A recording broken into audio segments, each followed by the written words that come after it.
Baik, assalamualaikum warahmatullahi wabarakatuh. Pada kesempatan kali ini, saya akan membahas lanjutan kuliah kita terkait dengan Object Oriented Programming atau pemrograman berbasis objek. Nah, sebelum kita lanjutkan ke materi inti pada pertemuan ini, saya akan melakukan recap atau summary dulu ya, apa yang sudah kita pelajari di pertemuan sebelumnya. Jadi yang pertama ini ya, kita sudah mengetahui paradigma untuk penulisan program secara PBO. Pada contoh di sini, saya memiliki suatu kelas. Kelasnya namanya segitiga. Nah, ketika saya memiliki kelas segitiga di sini, maka saya membuat suatu konstruktor. Jadi yang dev init ini disebut sebagai konstruktor. Konstruktor itu apa? Konstruktor itu adalah fungsi di dalam kelas yang akan dijalankan pertama kali saat kelas diinstansiasi atau ketika kita kelasnya kita buat. Pertama dia harus ada apa? Ada self, dan self di sini sifatnya itu tidak harus ditulis self ya. Dia konvensi saja kita tulis self. Lalu ada argumennya. Argumennya ini bebas, namanya apa saja. Argumennya ini ya. Jadi ini adalah argumen yang nanti diinput oleh ketika kita membuat instannya atau objeknya. Lalu kita harus membuat atribut. Atributnya itu apa? Atribut itu adalah variabel di dalam kelas. Karena ini adalah fungsi ya. Fungsi. Maka ketika kita membuat variabel dalam kelas dan mengambil nilai argumen, maka kita harus menuliskan self dulu lalu titik. Dan ini adalah yang disebut sebagai atributnya. Jadi ada self alas dan self tinggi. Yang mana isinya itu berasal dari alas dan tinggi yang nanti dimasukkan argumennya. Selanjutnya dia memiliki fungsi di dalam kelas atau namanya method ya.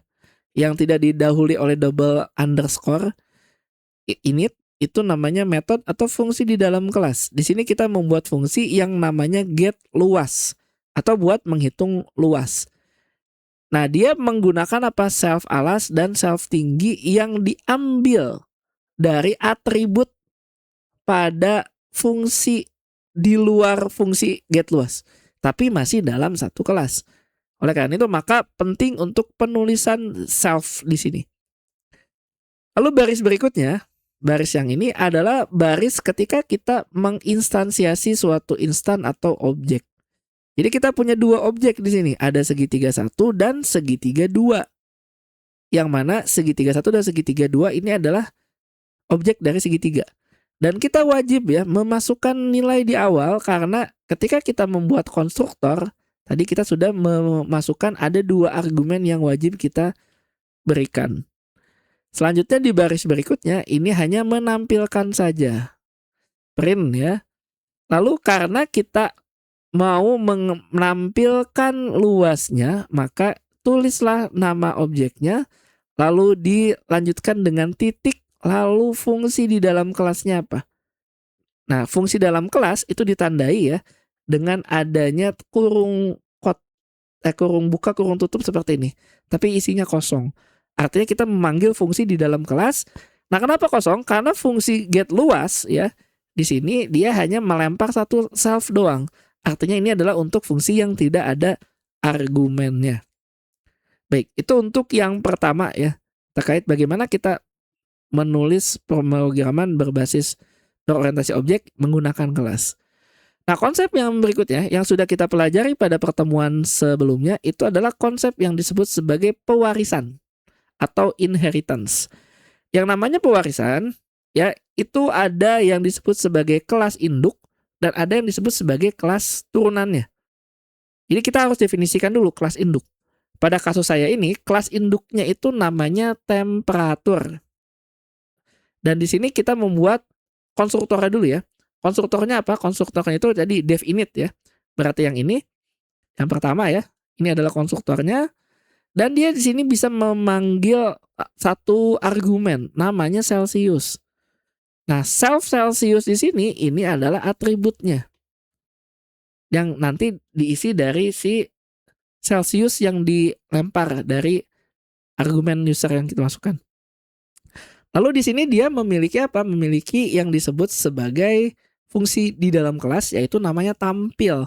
Ini untuk sekedar menampilkan saja, gitu ya. Lalu yang baris berikutnya, yang ini ya, ini adalah kita menginstansiasi tadi. Kita bikin suatu objek namanya suhu. Sorry, ini kita variabel dulu, maaf. Ini masukin variabel karena ini berupa input ya. Nah, yang suhu C ini baru kita membuat objek atau menginstansiasi objeknya.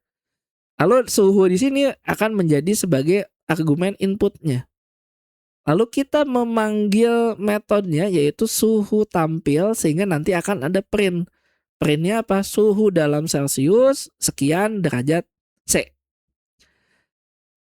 Nah, kelas induk sudah selesai, maka saatnya kita membuat kelas turunannya.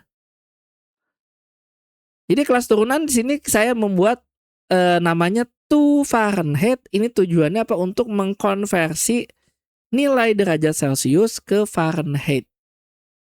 Di dalamnya ya tidak ada konstruktornya, tapi saya membuat dua fungsi yaitu convert dan tampil.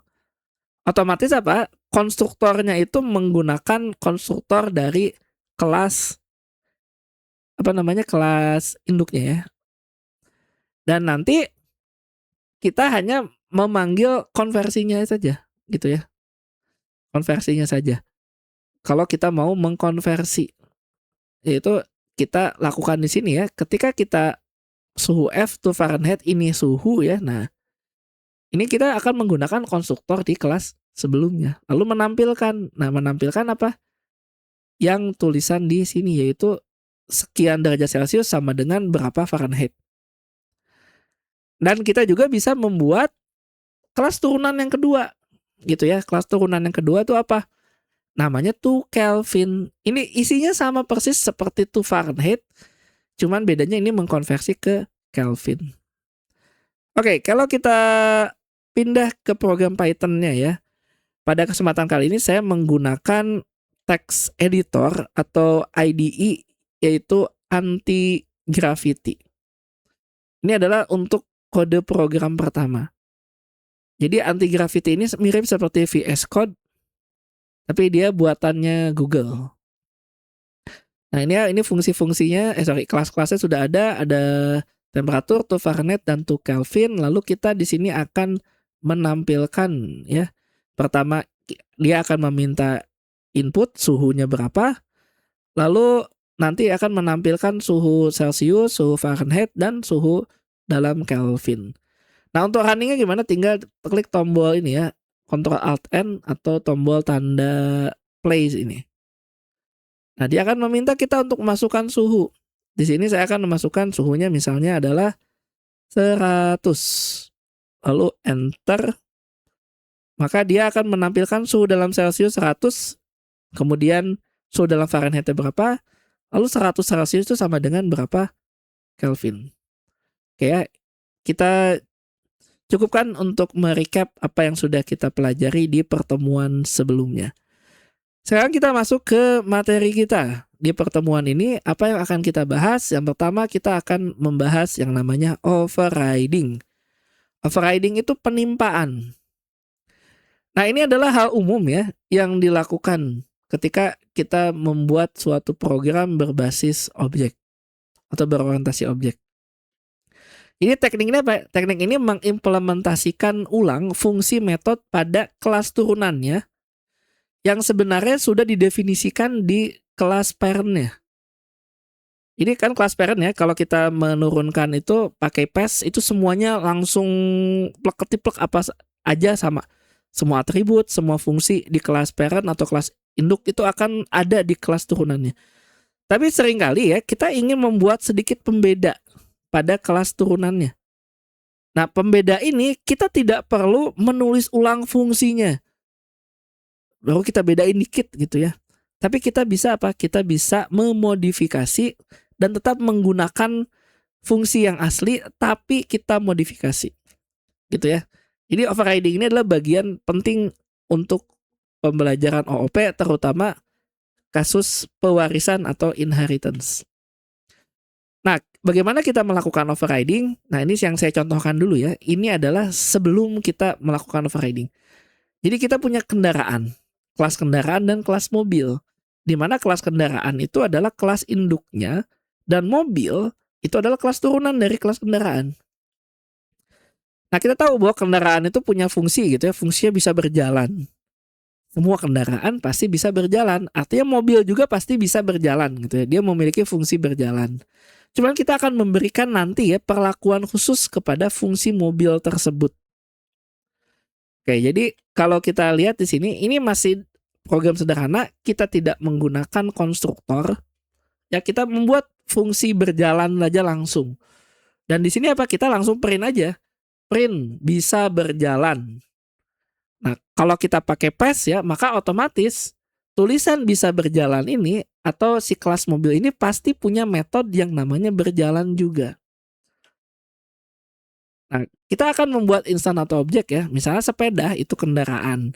Lalu sedan itu adalah mobil. Maka sepeda bisa berjalan, sedan juga nanti bisa berjalan. Jadi kalau kita lihat outputnya itu nanti sama-sama bisa berjalan. Gitu ya. Akan identik. Di sini outputnya akan identik. Nah, kita akan modifikasi, tapi di sini kita yang pertama belum melakukan overriding, ya. Jadi kita membuat sama nih dua fungsi sama-sama berjalan. Nah, kalau kita tidak melakukan overriding ya, maka yang terjadi nanti ya itu adalah dua hal ini akan ditulis secara berbarengan. Yang atas bisa berjalan, yang bawah bisa berjalan cepat. Oke, saya akan contohkan di Dev C++ ya. Hasilnya di Python. Pakai anti gravity bagaimana hasilnya. Baik, ini adalah programnya ya. Ini saya clear dulu di terminal ya, biar kosong tampilannya, lalu saya running di sini.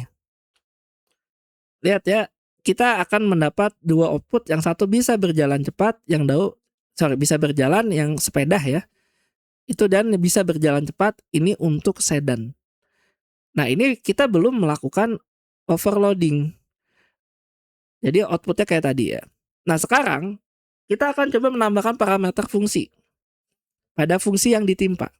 Sekali lagi ini kita belum melakukan overloading ya. Jadi di sini ketika kita menambahkan kecepatan pada fungsi mobil ya, berjalan pada fungsi mobil, kita menambahkan suatu kecepatan. Jadi seperti ini ya, atau kalau di sini kita tambahkan self, di sini ada kecepatan ya, lalu ada satuannya, nah kilometer per jam. Maka yang di bawah juga akan sedikit berbeda. Dan tentu ketika kita masukin si sedan berjalan ini ya, itu harus kita masukkan nilainya. Misalnya nilainya adalah 100.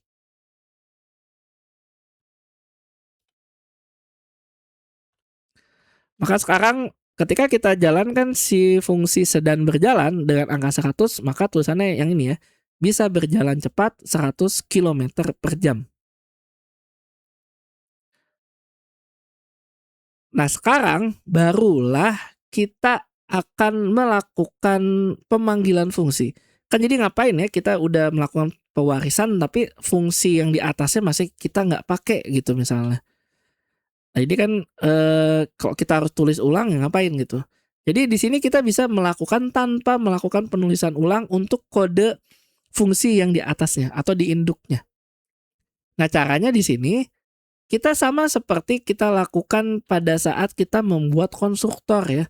Kita menggunakan apa? Menggunakan super. Oke, kalau kita lihat di sini, berarti di sini di berjalannya mobil sebelum kita print, kita panggil super di sini ya. Nah, super titik berjalan. Ini mirip seperti kita lakukan pada konstruktor ya. Tapi karena ini adalah fungsi berjalan, dia self doang ya. Self itu artinya dia tidak ada yang dikembalikan, tidak ada argumennya, maka ya ini kosongin di sini ya. Ini nggak usah kita masukin apa-apa. Nah, nanti hasilnya gimana? Nih ya, dia akan menampilkan tulisan ini 2 kali seperti ini ya. Jadi yang ini pertama kendaraan bisa berjalan itu dari kelas kendaraan, lalu yang kedua itu berasal dari kelas mobil. Nah, kalau saya save dulu, lalu saya running ya di sini, Ctrl Alt N. Nah, hasilnya apa di sini? Bisa berjalan akan tertulis 2 kali. Oke, kita lanjutkan. Nah, berikutnya adalah konsep yang gak kalah penting dari pewarisan. Itu namanya adalah enkapsulasi atau pembungkusan. Enkapsulasi ini di sini ya. Yang pertama harus kita ketahui adalah yang disebut sebagai hak akses atau akses modifiernya. Di mana ya kita bisa mengatur si atribut atau fungsi di dalam kelas itu bisa diakses oleh siapa saja. Nah, secara general ya, sebenarnya Python itu hanya mengatur 2 akses, yaitu adalah public dan private. Tetapi kalau kita belajar konsep enkapsulasi secara umum pada bahasa pemrograman yang lain, itu ada 3. Maka kita pun di sini saya tuliskan 3 ya. Yang pertama adalah public. Public ini seperti kita bikin kelas seperti biasa aja. Tidak ada yang berubah, tidak ada yang aneh di sini. Semuanya pokoknya semua anggota baik atribut ataupun fungsinya itu bisa kita akses dari luar. Jadi nggak ada sesuatu yang berbeda ya. Nggak ada tambahan apapun. Nah, yang kedua itu adalah protected. Nah, protected ini sebenarnya tidak fully protected ya. Maksudnya apa? Maksudnya itu adalah ini hanya semacam konvensi saja kalau pada bahasa Python ya. Jadi anggotanya itu tidak dapat diakses dari luar kelas, namun bisa diakses dalam kelas turunannya. Dan yang ketiga itu adalah private. Jadi benar-benar gak boleh diakses kecuali dari dalam kelas itu sendiri. Jadi kalau dia punya kelas turunan, dia pun gak bisa mengaksesnya. Oke, kita lihat dari akses publik ya. Ini adalah contoh programnya. Tidak ada yang beda, sama aja.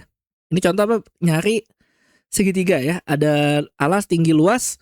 Alas tinggi luas di sini ini menjadi atribut ya. Ini adalah atributnya. Dan ketiga-tiganya ini bisa kita akses dari luar. Gitu ya. Jadi kalau kita lakukan seperti ini nanti ya bisa, nggak ada masalah. Nah, contohnya seperti di sini.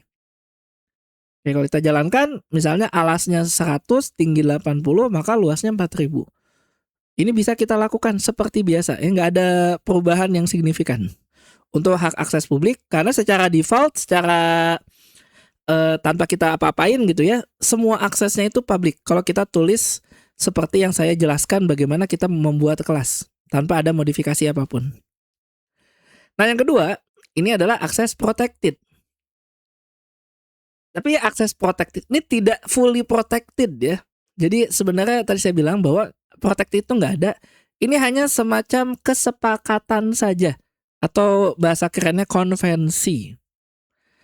Nah, untuk membuat suatu atribut contohnya ya, atribut itu menjadi protected, maka kita harus tambahkan namanya underscore di depan nama variabel ketika kita membuat si atribut itu.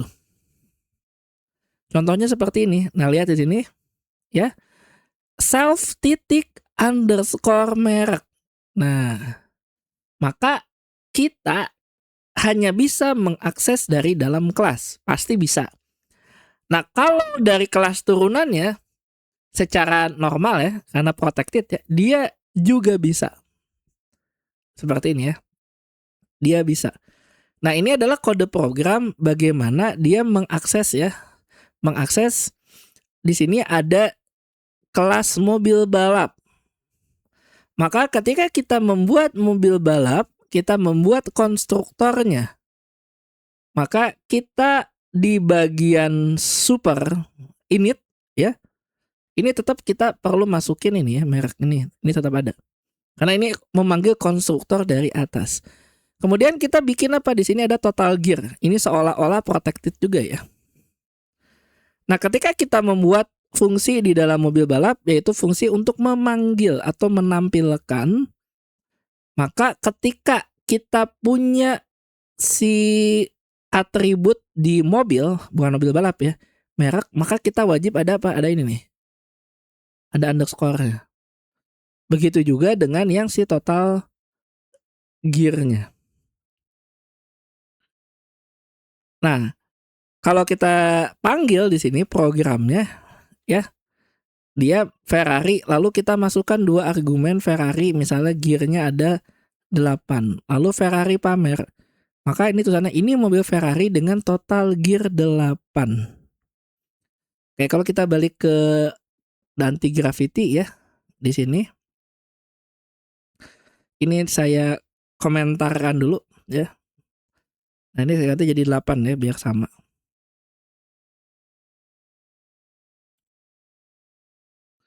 Itu ya, ini tampilannya ya sama ya. Nah, selama apa dia harus di dev pamernya ini harus ada underscore-nya. Ini kalau di underscore dihapus seperti ini, maka dia akan jadi error ya. Karena nggak sesuai. Tapi kalau ada underscore-nya di sini, nih ya, dia bisa kita jalankan. Nah, apa yang saya maksud ini tuh sebenarnya hanya seolah-olah protected gitu. Jadi sebenarnya ini aksesnya apa? Publik juga. Nah, kalau kita lihat di sini ya, tadi kan saya komentari ya, ini saya komentarnya saya balikan. Nah, ketika kita mau nampilin ya merek, kita kalau yang dia private ya, nanti contoh berikutnya ya, itu kita nggak bisa nampilin seperti ini. Dia akan error. Karena si merek ini protected ya. Ini masih bisa sebenarnya asal kita tahu bahwa oh dia pakai underscore 1 kali.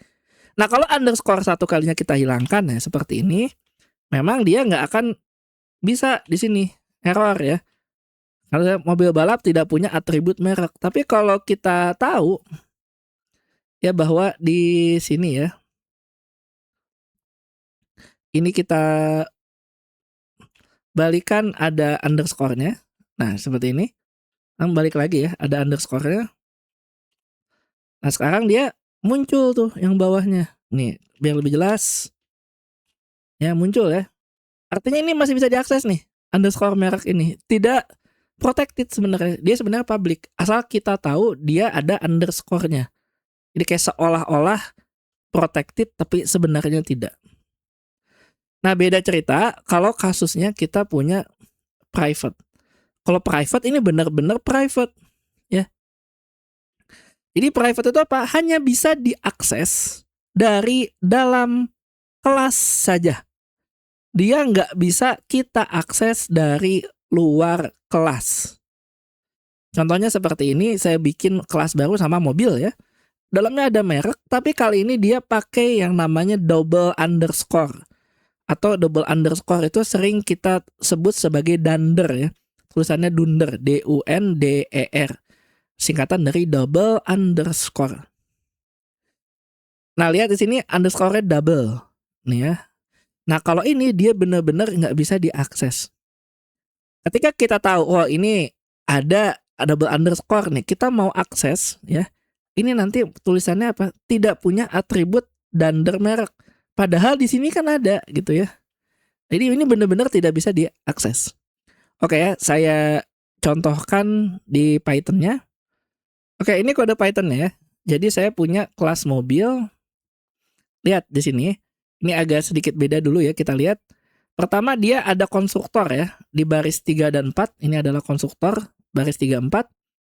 Nah, lihat di sini ketika kita membuat atributnya ada double underscore dunder merek.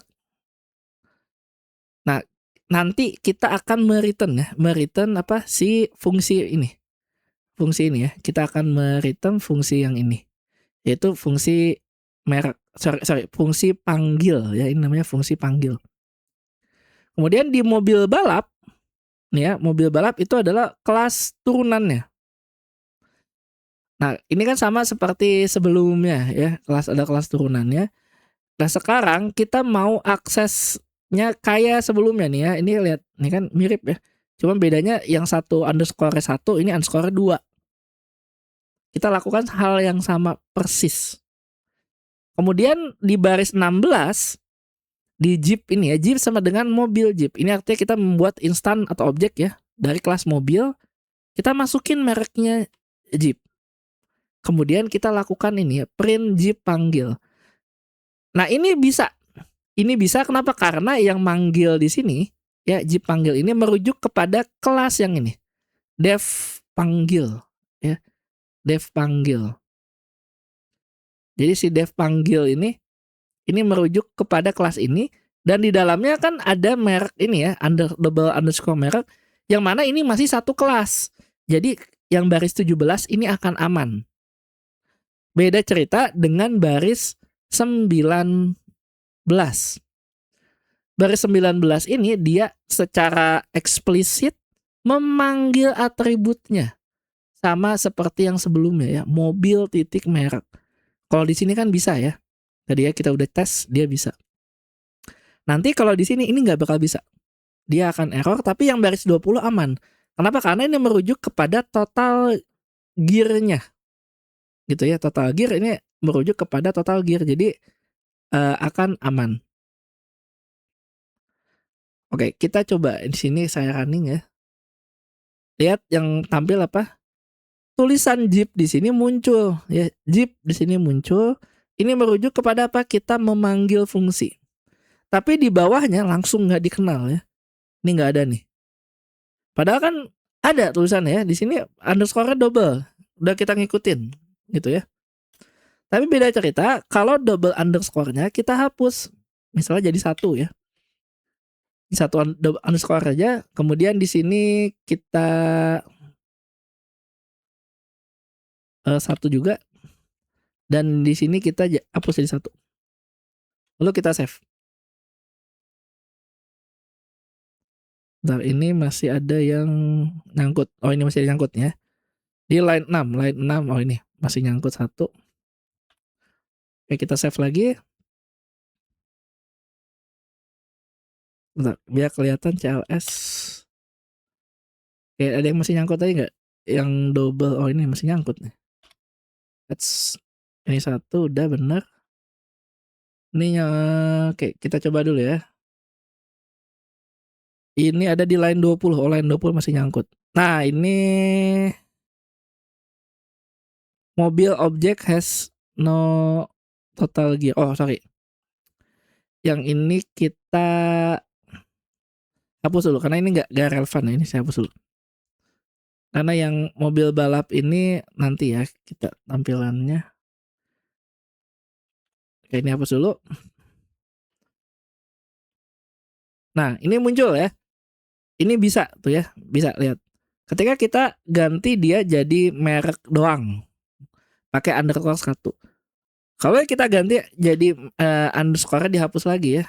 Yang ini juga dihapus, ini dihapus, dihapus. Yang ini juga ikut dihapus. Sekarang yang ini juga ikutan dihapus.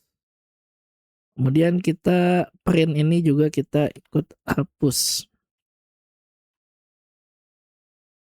Ya. Ya, kita save. Lalu kita running. Nah, ini nggak error, nggak masalah. Nah, sekarang fungsi yang ini ya, yang print dipanggil ini saya jadikan komentar dulu. Artinya ini nggak akan dieksekusi. Kemudian kita balikin ini jadi dunder ya, double underscore. Oke, jadi double underscore. Yang ini juga jadi double underscore. Ini juga jadi double underscore ya. Ini double underscore sudah. Ini jadi double underscore. Oke, kita save. Ini kita clear dulu biar kelihatan ya. Nah, langsung error ya. Nggak dikenal. Karena apa? Karena dia itu adalah fungsi yang karena aksesnya itu adalah private. Jadi hanya bisa dibaca kalau di dev panggil. Karena dia dev panggil itu adalah memanggil atribut di dalam fungsinya. Tapi kalau di luar fungsi seperti ini, dia nggak bisa.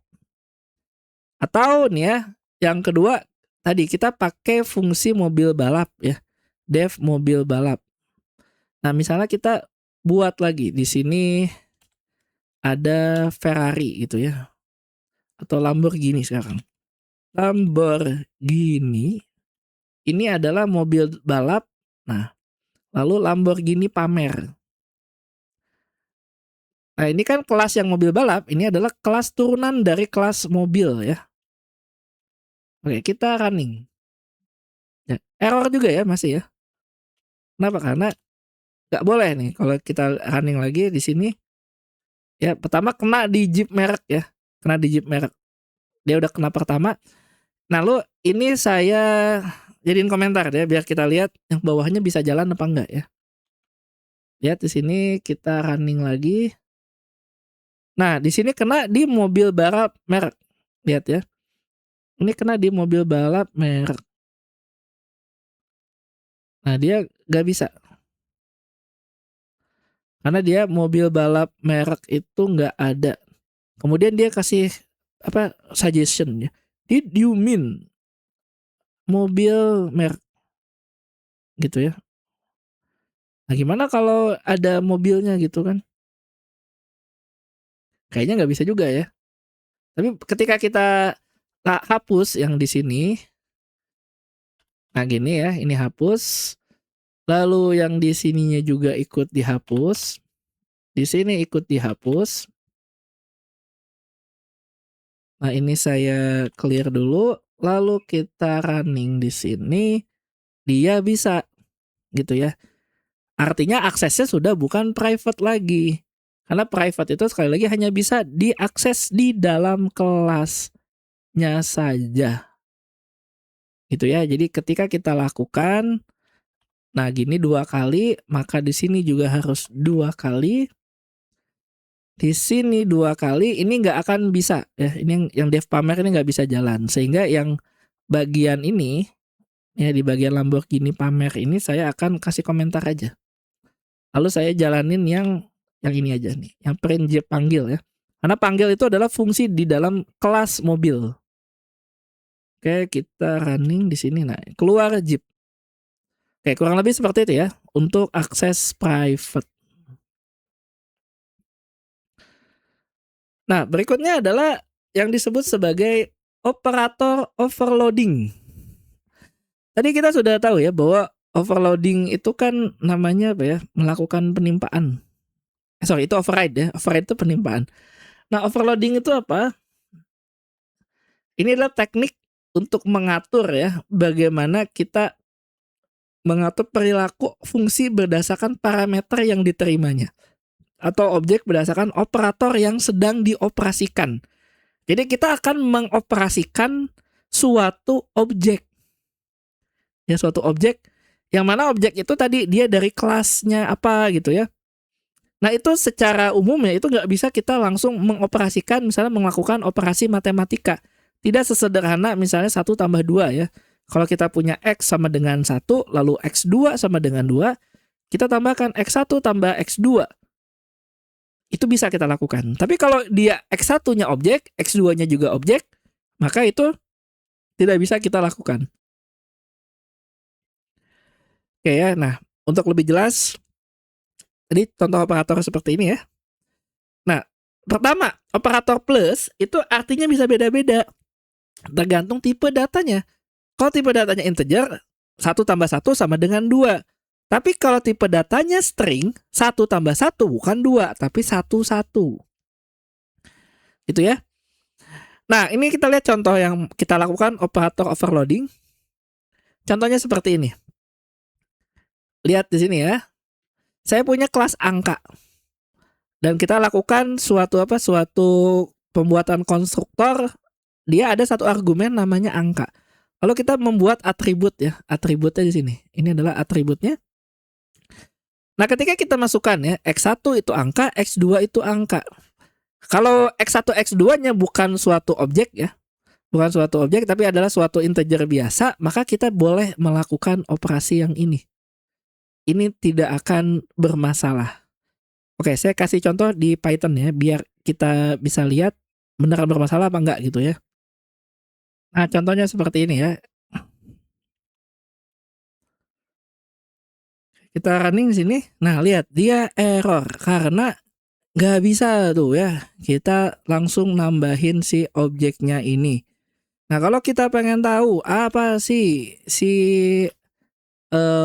objek 3 ya, itu kita bisa pakai apa, type ya.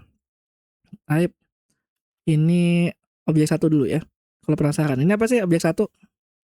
Lalu kita lihat objek 2, objek 3 ya. Nah,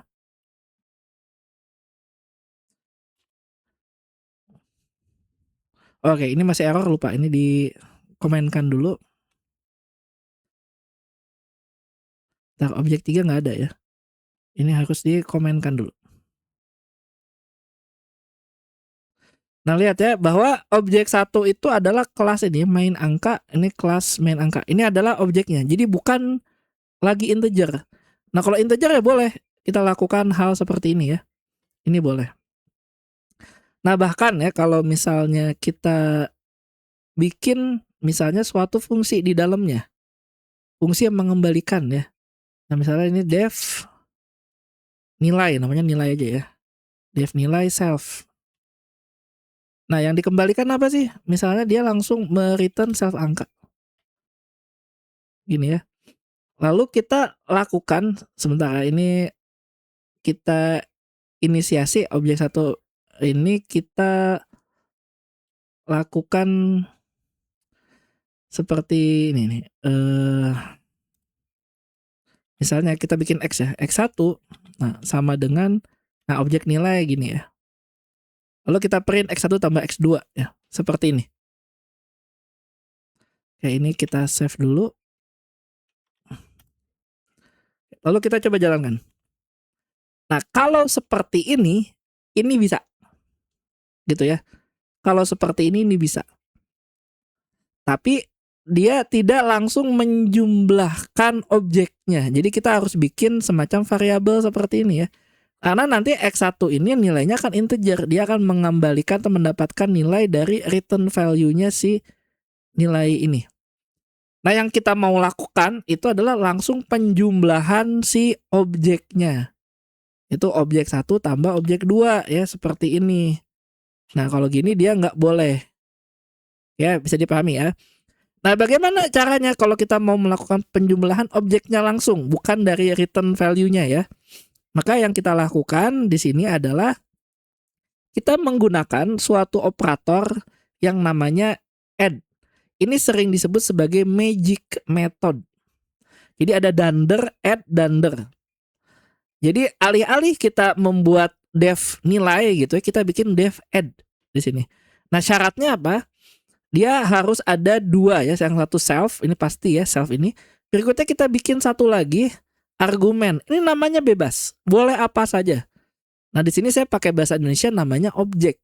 Lalu yang di return apa? Yang di return itu adalah si self-nya, self angka ditambah karena dia operatornya add ya. Maka harus apa? Harus ada tanda tambah di sini. Lalu objek titik angka. Ini merujuk kepada apa? Angka yang nanti dimasukkan. Sehingga self angka titik objek angka ya. Oke, kita ganti di sini. Ini def nilainya saya hapus. Ini saya ganti jadi def add ya. Nah, ini. Lalu yang bawah ini oke kita hapus. Nah, sekarang print objek 3.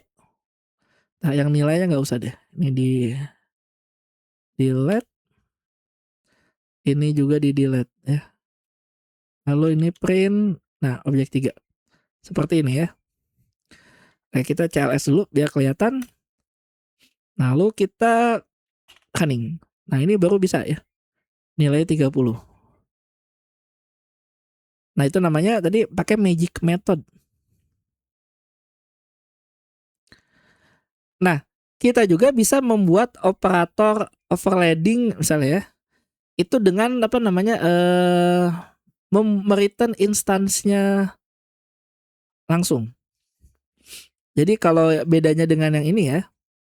Kalau yang ini kan kita lihat ya, X1 angka 100 200 ya. Lalu X3 kalau yang ini kan ini sudah kita lakukan ya. Langsung print X3 X1 tambah X2 ya. Nah, seperti ini juga bisa ya kita lakukan. Nih. Seperti ini bisa atau kita langsung print objek 1 tambah objek 2. Itu juga bisa ya. Berarti yang ini sama yang ini sebenarnya prinsipnya sama ya. Di sini prinsipnya sama. Nah, ini ada beberapa daftar fungsi ya. Nah, ini ingat ya ada true div dan segala macam. Nah, ini adalah fungsi-fungsi yang bisa kita lakukan. Contoh sub pengurangan ya. Berarti kalau kita pakai sub di sini ya, ganti jadi sub. Nah, ini kalau kita masih plus ya, ini kita masih plus ya. Nah, ini ganti jadi minus benar. Nah, ini tapi nggak diganti yang atasnya. Atasnya nggak diganti gitu ya. Kita lupa lah menggantinya. Apa yang terjadi di sini? Hasilnya tetap 30 gitu ya. Hasilnya tetap 30. Lihat ya, ini kita running lagi ya. Nah, hasilnya tetap 30. Kecuali kalau yang ini kita ganti jadi minus. Nah, sekarang hasilnya jadi minus 10. Benar ya. Jadi harus konsisten juga. Walaupun udah pakai sub di sini, ya harus konsisten. Boleh kan ya subnya diganti jadi apa? Lalala gitu. Ini lalala asal aja gitu ya. Nah, ini kita bikin minus kayak gini. Nah, ini nggak boleh nih. Apa nih? Dia lalala gitu ya. Di sini ada objek 1 min objek 2, ini unsupported ya, angka dan angka. Ini nggak bisa ya kalau lalala. Tapi kalau kita ganti jadi add tapi ini tandanya negatif. Nah, seperti ini ya.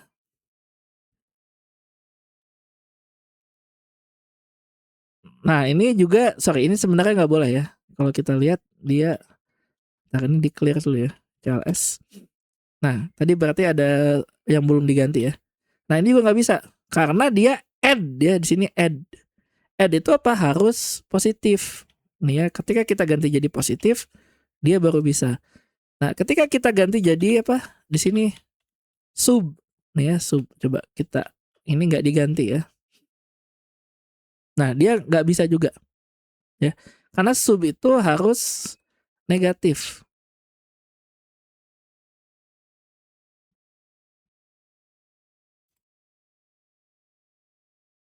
Sebentar, ini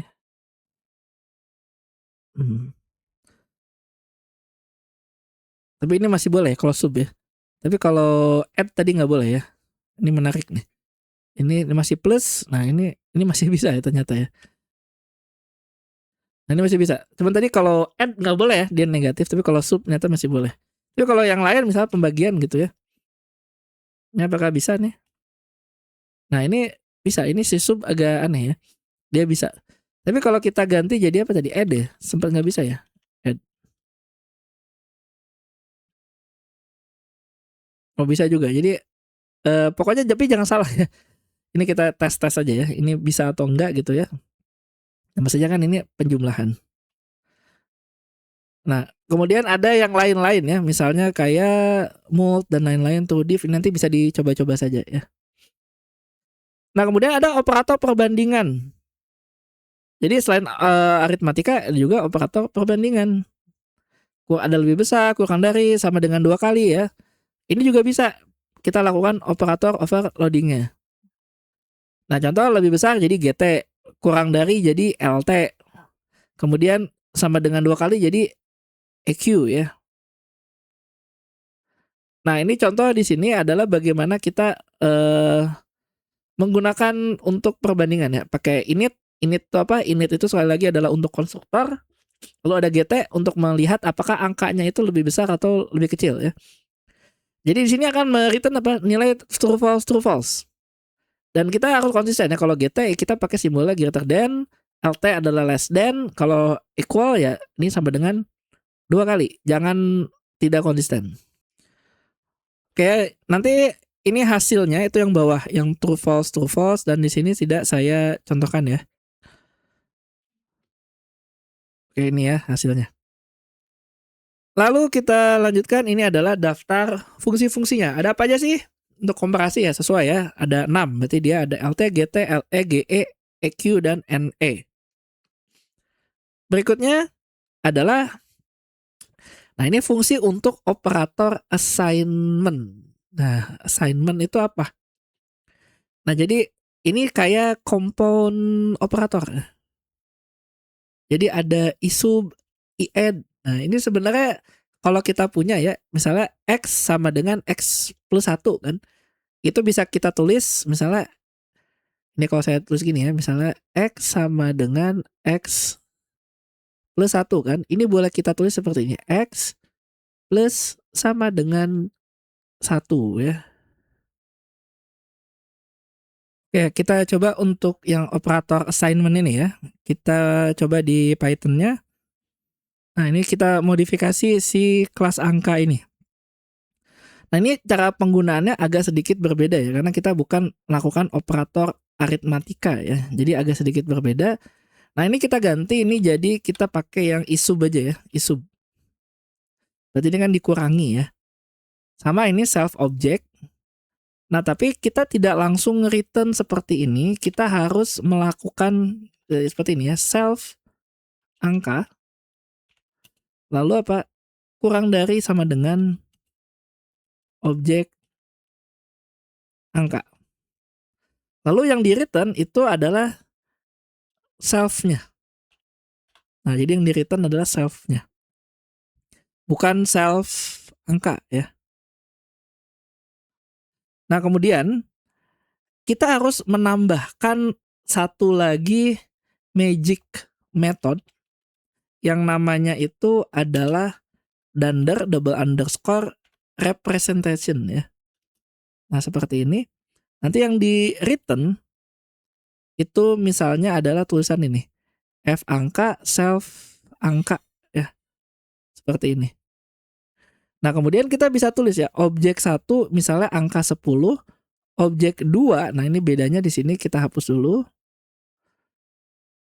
Nah, yang kita lakukan apa? Kita pengen si objek 1 ya, objek 1 itu adalah plus sama dengan sekarang adalah angka 3. Nah, kayak gini. Kayak yang bawahnya kita hapus. Nah, lalu yang di print nah bukan objek 1 tapi yang kita print itu nanti angka ini. Oh, sorry, udah tulisan ya, angka ini seperti ini lalu kita save. Nah, lalu kita coba jalankan. Nah, yang keluar apa? Angka 7 ya hasilnya. Karena di sini sesuai gini ya, angka yang di return-nya. Nanti untuk fungsi representation ya ini adalah another method lagi ya, magic method. Ini saya akan coba jelaskan nanti. Tapi ini contoh saja untuk kita bagaimana membuat menggunakan operator assignment. Nah, magic method itu ada banyak tadi ya. Tadi yang nama-nama dunder double underscore add itu namanya magic method juga. Nah, ini contoh-contoh yang sudah kita lakukan termasuk dunder init ya. Dunder init juga masuk dalam magic method untuk membuat yang disebut sebagai konstruktor. Nah, bedanya apa dengan operator overloading? Jadi inilah metode khusus sebenarnya yang memiliki nama yang diawali dengan double underscore. Nah, metode ada banyak. Ini ada tugasnya beragam. Nah, ada beberapa metode ya yang bisa melakukan teknik overloading seperti add sama sub.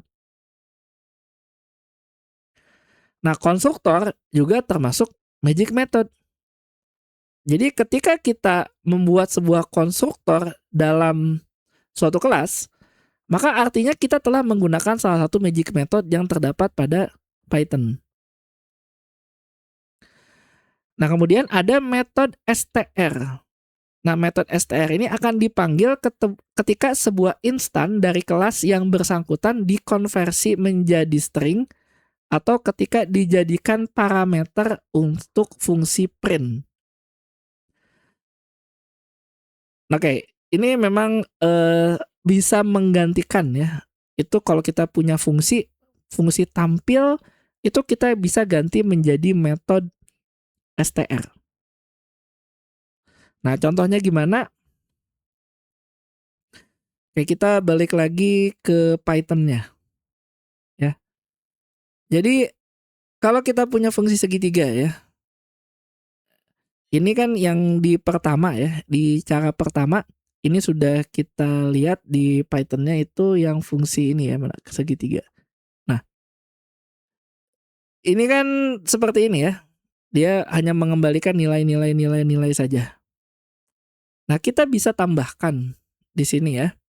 Itu kalau kita mau ada fungsi baru, kita bisa bikin def di sini ya, tampil gitu ya. Def tampil ini self. Nah, seperti ini kan. Lalu yang kita print apa, kita mau nampilin luas ya. Misalnya print ini adalah luasnya, berarti kita tampilkan seperti ini ya. Luas segitiga titik 2 self luas. Nah, seperti ini ya. Ini kalau kita mau manggil def tampil. Nah, ini kita hapus saja, di sini kita ganti semuanya menjadi def tampil ya. Segitiga tampil. Nah, maka luas segitiganya ini ya 4000 ya. Ini kalau kita pakai tampil. Ini juga bisa kita gantikan nih ya menggunakan str. Jadi ini kita ganti pakai magic method str.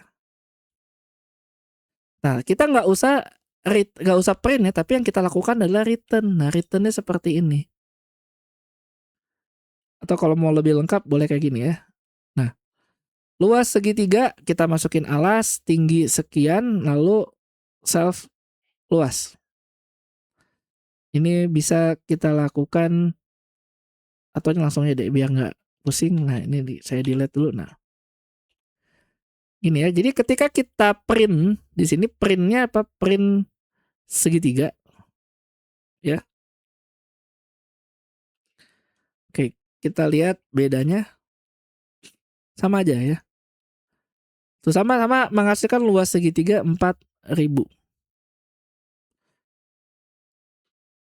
Nah, ini cara lain untuk menampilkan ya, itu pakai def str. Atau kalau pada kode program di sini ya, ini saya buat seperti ini. Ini sama saja. Nah, kemudian tadi yang sudah kita sempat singgung itu adalah representation.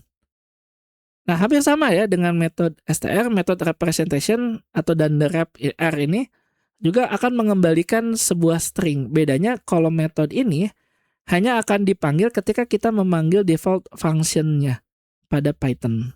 Kecuali kasus yang di sini ya. Dia bisa memanggil objek satu karena di sini ya objek satu ini kita mengembalikan si angkanya. Jadi memang ini agak sedikit membingungkan ya. Jadi kalau kita tidak menggunakan def rep r ini ya, contohnya di komentari dulu ya, dihapus nih ya, dikomentarkan. Nah, seperti ini. Kalau sebelumnya ya, ini kan angka 7 ya. Sekarang kalau kita lakukan seperti ini, nah yang terjadi itu adalah malah objeknya yang di-print ya. Yang di-print adalah objeknya. Nah, kalau kita ada angkanya kayak gini ya, yang di-print apa? 7. Benar ya. Kenapa? Karena ini adalah merefer kepada apa? Kepada si atributnya. Tapi kalau kita lakukan seperti ini, yang terjadi adalah si objek alamat memorinya. Kalau nggak ada def representation. Nah, karena ini fungsinya beda ya dengan yang nanti kita contohkan, dia tidak mewakili string sebenarnya. Beda dengan yang ini juga yang tadi ya, yang ini. Kalau ini dia harus pakai str. Nah, kalau pakai rep ini ya, rep r gitu ya. Lihat hasilnya apa di sini? Coba ini di save dulu. Ini kita cls nih ya. Nah, hasilnya mirip ya. Lihat hasilnya mirip. Nah, ini luas segitiga, ini bisa rep r, bisa str karena sebenarnya agak-agak mirip gitu ya. Nah, kalau kita balik lagi ke sini ya, ini kita pakai wrapr ya. Sorry, nggak pakai wrapr, dia hasilnya kan alas. Sorry, ini segitiga yang mana? Oh, ini ya.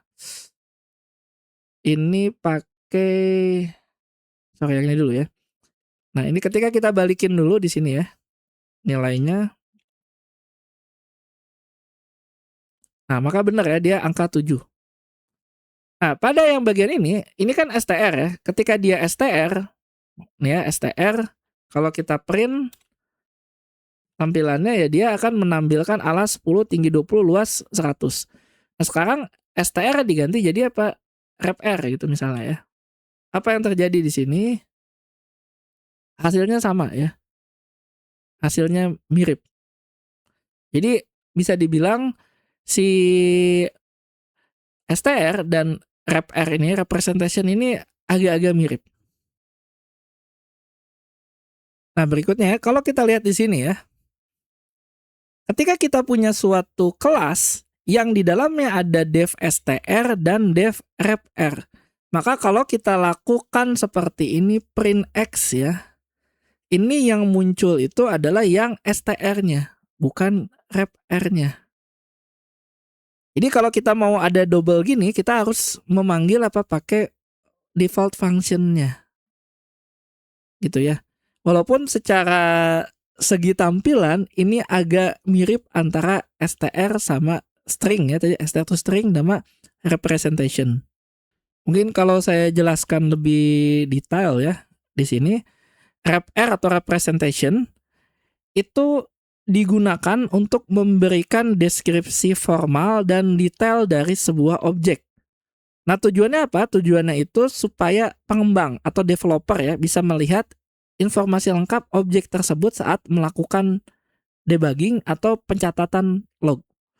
Jadi kalau kita pakai str itu memang lebih human readable, artinya lebih gampang kita baca ya. Sedangkan kalau wrapr itu lebih untuk pengembang.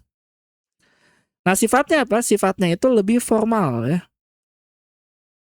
Dan dia bisa, kalau wrapr ya, itu bisa dipanggil lewat fungsi wrapr. Jadi agak-agak mirip ya. Dan nanti kalau misalnya ada error, itu lebih mudah kita gunakan wrapr untuk menelusuri isi variabel saat ada error.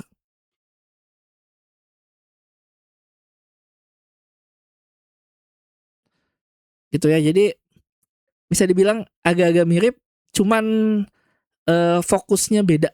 Jadi nanti kalau untuk penanganan error itu lebih cocok pakai wrapr atau representation. Nah, selanjutnya ya, len. Nah, len ini kan untuk menghitung atau mengetahui ada berapa objek di suatu yang bisa iterable ya. Nah, ini juga sama nih. Ini juga ada magic methodnya. Nah, contohnya seperti ini ya.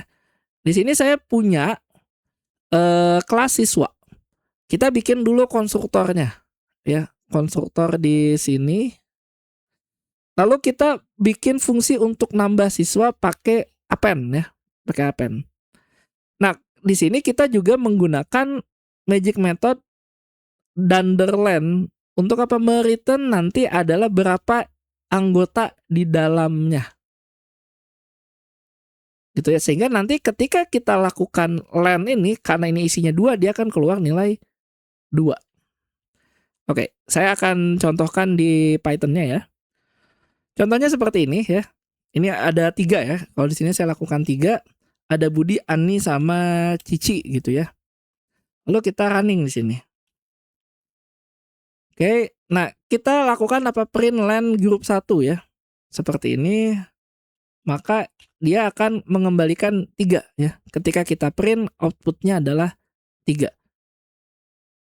Karena di sini ada len ya, jadi bisa ngitung. Ini nggak bisa ngitung langsung ya, kalau kita tidak ada fungsi ini. Jadi kalau fungsi ini saya komentari gitu ya, kita jalanin, nah dia akan error karena nggak bisa ngitung langsung. Nah, beda cerita kalau ini ada. Nah, kemudian yang berikutnya itu adalah get item. Nah, get item itu tujuannya apa? Kalau kita tadi punya list ya, yang dalam bentuk kelas, Nanti kita list dalam atribut kelas ya. Kita bisa menggunakan get item untuk akses indeksnya. Nah, caranya seperti ini. Kita bikin satu lagi fungsi namanya get item. Contohnya di sini ya, saya tambahkan di bawah devlen ini. Nah, ini ada dev item. Lalu kita returnnya self list indexnya. Nah, kalau kita mau akses, nah ini kita lakukan seperti ini. Misalnya mau data ke 0 ya, data ke 0 itu isinya apa? Maka dia akan Budi. Kalau mau data kedua, nah ini isinya apa? Nah, isinya itu Cici. Gitu ya. Nah, jadi metode-metode yang lain sebenarnya banyak. Nah, kita nanti bisa cari ya. Kalau kita mau tahu metode apa, kita bisa memanggil fungsi dir. Baik, kita lanjut ke bagian yang terakhir, yaitu adalah membuat fungsi main. Nah, bedanya Python dengan bahasa lain seperti C++ ya, kalau pada C++ itu jelas. Ketika kita membuat program itu selalu muncul di dalam fungsi utama atau fungsi main. Sedangkan pada Python, praktik ini sebenarnya tidak perlu kita lakukan, ini bisa-bisa saja jalan. Nah, tapi di sini pada Python pun kita bisa membuat fungsi utama. Agar misalnya program bisa lebih rapi, lebih konsisten, dan nanti gampang dipahami oleh orang yang biasa pakai fungsi utama gitu ya, kayak C++. Jadi artinya bisa dipahami oleh programmer lintas bahasa. Jadi caranya gimana? Tinggal gini aja. Ya, ini fungsi utamanya apa? Dev main. Nah, lalu apa? Biasanya di dalam bawahnya ya, kita ada lakukan hal seperti ini. Nah, ini cukup menarik ya di sini. Jadi penjelasannya apa? Kalau kita pakai if name ini ya, if dunder name, dunder sama dengan dunder main. Artinya apa? Ini hanya menjalankan kode di bawahnya kalau file ini dijalankan secara langsung, bukan diimpor sebagai modul. Jadi ada ya namanya modul. Artinya apa? Kita bikin file Python itu terpisah. Itu namanya kita bikin modular. Jadi makanya di sini saya contohkan ya, kenapa pakai anti gravity, salah satunya adalah biar lebih mudah mencontohkan ketika kita buat file. Jadi di Python itu ya, setiap file py atau Python itu punya variabel khusus bawaan yang namanya dunder name dunder ini. Nah, kalau file tersebut kita jalankan langsung, maka nilai dunder name dundernya itu adalah main. Kayak if dunder name sama dengan main. Tapi kalau file tersebut diimport, artinya kita punya file lain, file terpisah ya. Jadi file 1 ada file 2. File 2 mau mengimport isi dari file 1. Maka kalau bukan dijalankan dari program utamanya, maka yang bawah itu nggak bakal dikerjain. Ini nggak bakal dijalankan karena dia bukan main, tapi dari program lain yang diimport. Oke, di sini contoh ya, saya membuat file 1 namanya konversi.py. Jadi pada file konversi.py di sini ya. Lihat saya membuat fungsi saja namanya dev halo gitu ya. Nah, ini akan memprint apa halo dari file konversi. Lalu di dalam di bawahnya itu ada yang if tadi. Jadi kalau ini kita jalankan langsung di sini ya, di terminal ini agak beda dikit ya. Kalau kita realnya itu kita harus jalankan eksekusi kode Python itu seperti ini. Tapi karena kita pakai anti gravity atau VS Code itu ada tanda play di sini ya. Nah, lihat di sini dia akan menuliskan ini ya. File konversi py ini dijalankan langsung. Artinya ini akan tertulis. Nah, ketika kita mempunyai file yang kedua, nah misalnya kita bikin file yang namanya main.py gitu ya. Nah, di file main.py kita melakukan import konversi. Nah, ini nggak usah import konversi.py ya, cukup import konversi saja. Cukup.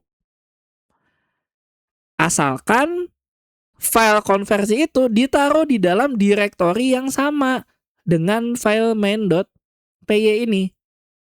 Jadi kita import ya. Jadi otomatis dia akan tahu dia itu ada fungsi hello ini. Maka kalau kita tulis ini ya, print ini dijalankan dari file main.py, ini pasti akan muncul kalau kita jalankan. Tapi yang ini kan memanggil konversi titik hello ya. Konversi itu apa? Memanggil dari import ini, lalu titik hello itu karena di file konversi ada fungsi yang namanya hello. Jika kita panggil. Fungsi hello itu apa? Fungsi hello itu isinya ini. File konversi dijalankan langsung. Sehingga nih ya, kalau kita running di sini, yang terjadi adalah ini. Ini dijalankan dari file main.py gitu ya. Lalu apa? Halo dari file konversi. Ya, jadi ada perbedaan ya.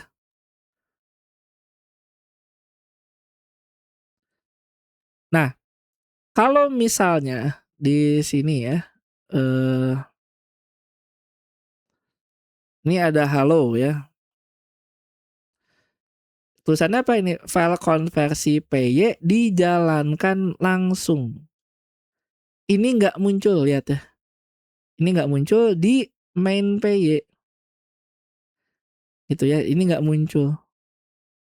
Kenapa? Karena tulisan ini ada di dalam if yang tidak sama dengan main ini. Jadi kalau ada sesuatu di dalamnya ini nggak ikut dijalankan. Kayak print ini nggak akan ikut dijalankan ya. Beda cerita sama ini halo. Karena halo ini dia memanggil yang di sini. Nih ya. Memanggil fungsi, bukan menjalankan yang bawah. Oke, jadi bukan artinya kok halo bisa ikut dijalankan, bukan. Halo ini terjadi kenapa? Karena kita manggil fungsinya. Gitu ya. Jadi bukan menjalankan yang bawah. Jadi dua-dua ini ada halo, ada apapun ini nggak akan ikut dijalankan kalau kita jalanin dari main.py. Oke, kurang lebih seperti itu. Nah, untuk pertemuan ini kembali ada case study. Nah, ini adalah case study-nya. Case study-nya itu kalian di sini ya harus menggunakan paradigma OOP, Object Oriented Programming, di mana kalian bisa mencari bilangan prima, bilangan ganjil, dan bilangan genap pada suatu rentang tertentu. Contoh ya, kalian masukkan dulu di sini. Ini yang awal tampilan ya. Dia akan meminta rentang, nilainya 1 dan 30. Lalu ada opsi ya, kalau pilih angka 1 maka dia nyari prima, angka 2 maka nyari ganjil, angka 3 maka nyari genap, kalau angka 4 berarti semuanya. Jadi kalau kita masukin 1 ya, dia akan muncul angka bilangan prima dari 1 sampai 30 dan inklusif. Inklusif itu apa? Kalau angka 1-nya masuk ikutan, kalau angka 30-nya masuk dia ikutan juga. Sama seperti kalau ganjil ya. Ganjil kan angka 1 ganjil, dia ikutan ya. Lalu genap, angka 30 kan masuk, maka dia ikutan juga. Jadi inklusif. Nah, oke, untuk penilaian tampilannya gini, kalau yang keempat ya, tampil semuanya. Nah, penilaiannya seperti apa? Nah, seperti ini ya. Jadi harus membuat satu kelas induk. Jadi kelas induk yang memiliki atribut batas bawah dan batas atas. Lalu ada apa? Kelas turunannya. Kelas turunan apa? Untuk bilangan prima, ganjil, dan genap. Lalu kalian harus bikin kelas turunan yang kedua ya, yang mewarisi kelas prima, ganjil, dan genap untuk bisa menampilkan semua bilangan. Jadi ada kelas induk paling atas, kemudian ada kelas yang ganjil genap, kemudian ada kelas turunannya lagi. Jadi turunannya itu nanti bisa double warisan, jadi cucunya, ada cucu kelas. Kemudian bisa membuat pilihan mau menampilkan apa gitu ya. Kemudian bisa membuat fungsi utama. Nah, ini harus ada fungsi utama ya. Ada identitas sama kelompok. Nah, bonus tambahan jika bisa membuat program tidak langsung keluar, tetapi bisa bertanya kepada user apakah mau mencari lagi atau tidak. Sorry, ini penilaian, sorry, ini penilaian yang lama ya. Yang benar itu seharusnya, maaf, ini yang salah, saya salah tampilkan ya. Sorry, penilaian ini. Ini jadi yang bonus ini udah pasti ada ya. Jadi sorry, penilaian yang benar ini, jadi poinnya diupdate ya. Nah, jadi bonus tambahan gak ada bonus waktu, karena bonus waktu itu memang kalau kalian otomatis nilainya akan ada 20 plus ya. Jadi kode program itu 40, maksimal 40, kode penjelasan 40, sisanya adalah ketepatan waktu. Oke, itu saja yang saya sampaikan pada pertemuan kali ini. Terima kasih. Wassalamualaikum warahmatullahi wabarakatuh.